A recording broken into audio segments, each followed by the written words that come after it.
Hello, I'm Professor Dungeon Master, and before our regular episode, I want to talk to you about a charity called Generosity Ventures. Generosity Ventures is a nonprofit organization that supports active duty U.S. soldiers and their families through morale-boosting programs, community-building events, and entertainment opportunities. All contributions directly fund these efforts and help create meaningful experiences for military balls and special events designed to uplift and recognize the service of our military community. All donations are tax-deductible, and even the smallest donations can make a big difference to our troops. You'll find a link below. Thanks so much for your generosity. On with the show.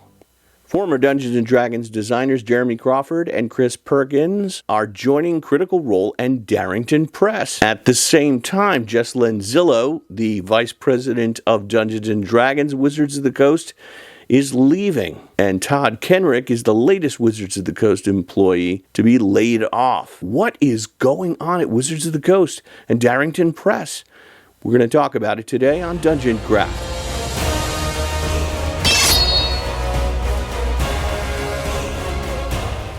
Welcome to Dungeon Craft. I'm Professor DM, and this channel is about all things tabletop role-playing games. And I'm Deathbringer. Like, subscribe, and sign up for the Deathbringer RPG newsletter. Before I forget, I'm going to be at GenCon doing some seminars, and there are tickets available at the links below. They are Deathbringer. We'll have a sneak peek in my own role-playing game. Less exposition, more demolition, and how to run a kick-ass YouTube channel. That's with Baron DeRopp and Seth Skorkowski, I believe. I'm looking forward to that and meeting you. And welcome to what is apparently Dagger Art Week. If you haven't seen my review, it went up yesterday, and this news is unfolding, and I'm not sure what to make of it. There's so many moving parts. We got Todd Kenrick. He is the media guy from Wizards of the Coast. He's the one that did all the interviews. He just announced he's been laid off. D&D Vice President Jess Lenzillo resigned after just a year and a half on the job, writing this on our LinkedIn page. After 8 years of Wizards of the Coast, I have made the totally reasonable decision to leave a job where I got paid to argue about whether fictional lizard people can have tails.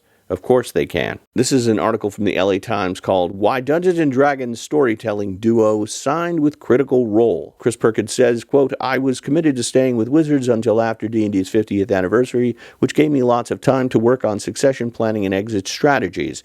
What brought me out of retirement was the chance to work with Jeremy and the brilliant folks at Critical Role on things that have a lasting positive impact on the world. He wasn't even retired 2 months. Crawford says, Chris and I talked about his retirement plans for years, so his approaching departure was long on my mind. When we sent the new D&D rule books to the printer last year, I felt it was time to explore a new chapter for myself, Crawford said. I love the game and its team, but 18 years is a long time. I was ready for a new adventure.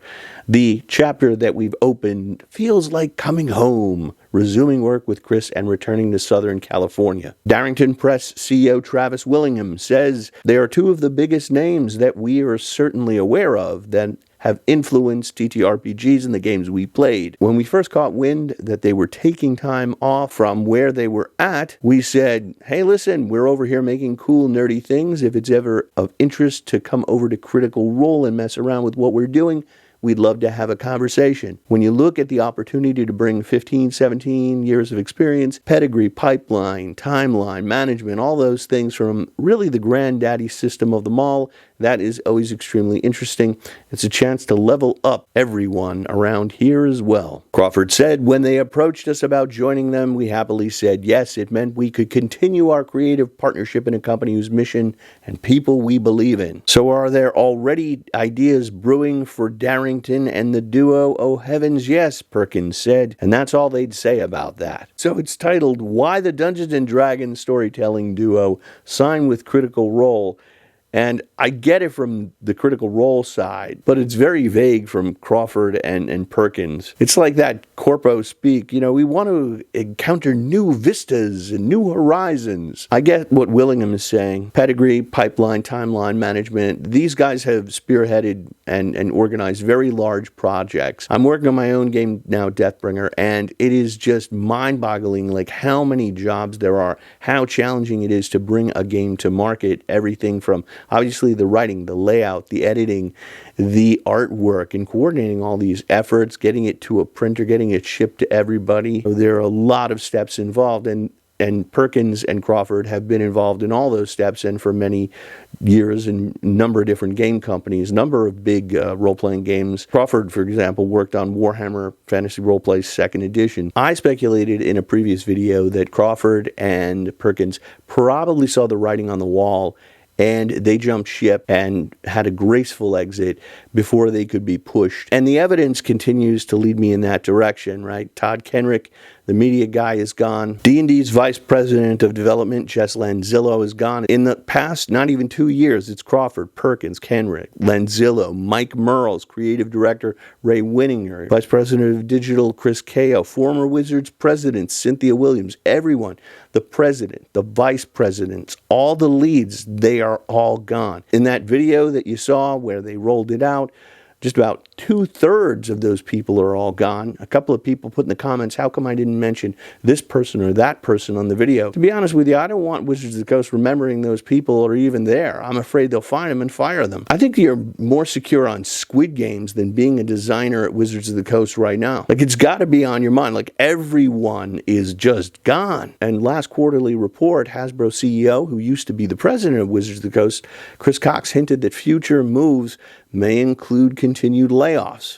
D&D 2025 was supposed to be a TTRPG/hybrid virtual tabletop that provided a recurrent revenue stream, and that has just not materialized. And a bunch of people that went all the way up to the top have been let go. Like and subscribe. It really helps the channel.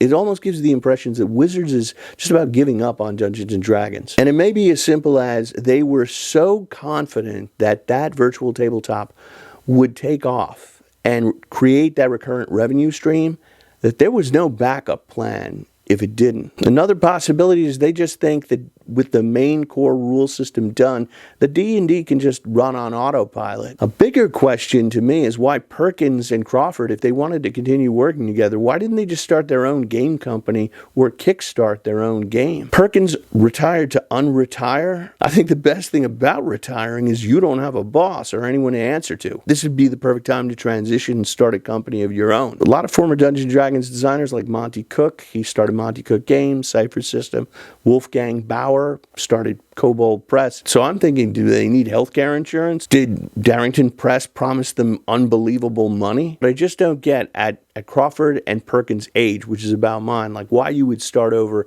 at another company. But hey, maybe they've been offered cool opportunities. But then that's the next question that I just don't get. Why did Darrington Press hire them now after they just launched Daggerheart, their flagship game? Is Daggerheart not going to be their flagship game? Are they going to develop something else? At a critical time when you're launching why would you want to dilute the Daggerheart brand by introducing competing games? Or are Perkins and Crawford going to work on the Daggerheart ecosystem? Because I think that is what Daggerheart needs. They need adventure support material. They need like a Rise of the Rune Lords or a Curse of Strahd. Free idea. Gravencroft, the nurse of Strahd.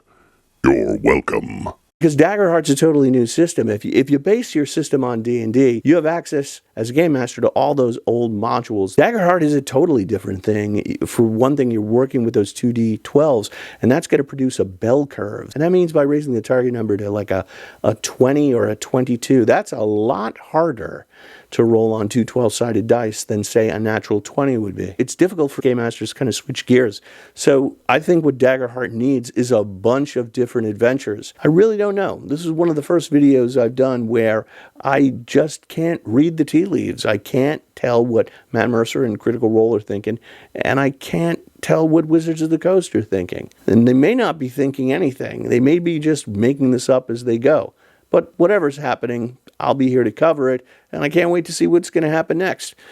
At least that's what I think. What do you think? Share in the comments below. Also below, you'll find a link to my Deathbringer newsletter and my Patreon, where I have tons of extra bonus content and generosity ventures as well, if you want to support our troops. Thanks so much for watching. I'll be back soon. May all your rolls be 20s. Have any other bright ideas for Chris Perkins besides Nurse of Strahd? Yes, the lost mind of Finn Delver and Rise of the Prune Lords. Oh, please stop. But don't stop watching Dungeon Craft. Click on this video about the secret every DM needs to know.